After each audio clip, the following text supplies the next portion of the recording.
Powers of I. We have seen in our last video I, that is equal to square root of minus 1, is the imaginary number.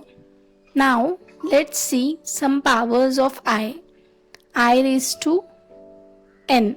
Let's see what are the values for I raised to n.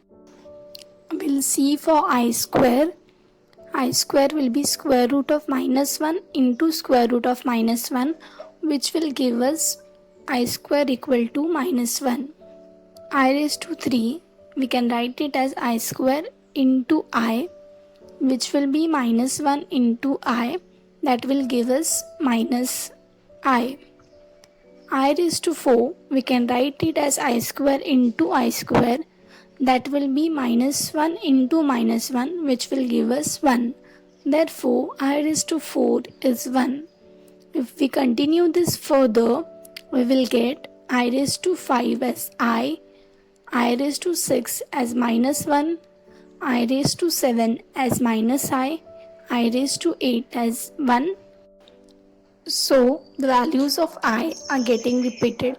That is, I raised to 9 is 1, 10 is minus 1, 11 is minus I, and I raised to 12 is 1.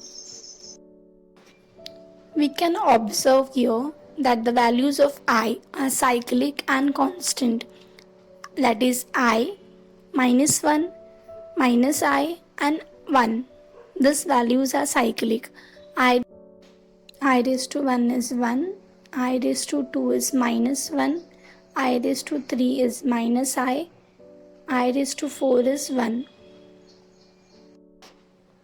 After I raised to 4, again the value will be I, that is I raised to 5 will be I raised to 6 will be minus 1, I raised to 7 will be minus I raised to 8 will be 1. So these values will keep on repeating. So power of i's are cyclic. Can we generalize this? Let's try to form a formula for this. Now we all know that I to I raised to 4. These values are cyclic values of I raised to 4 is 1. We will use this value. For I raised to n, we will divide the n by 4. Since I raised to 4 is 1, we are using this value.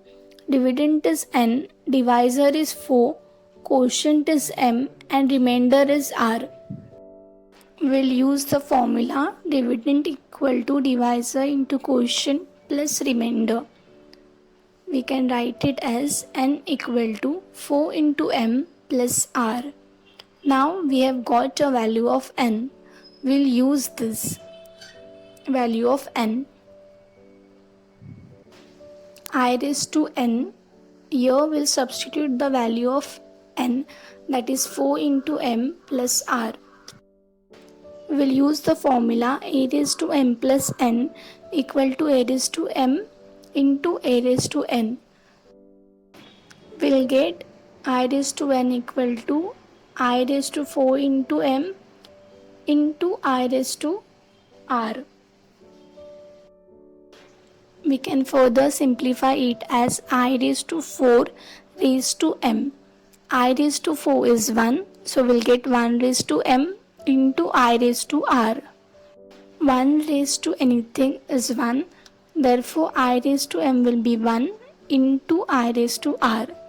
So we have simplified I raised to n will be I raised to r, where r is the remainder when we divide n by 4.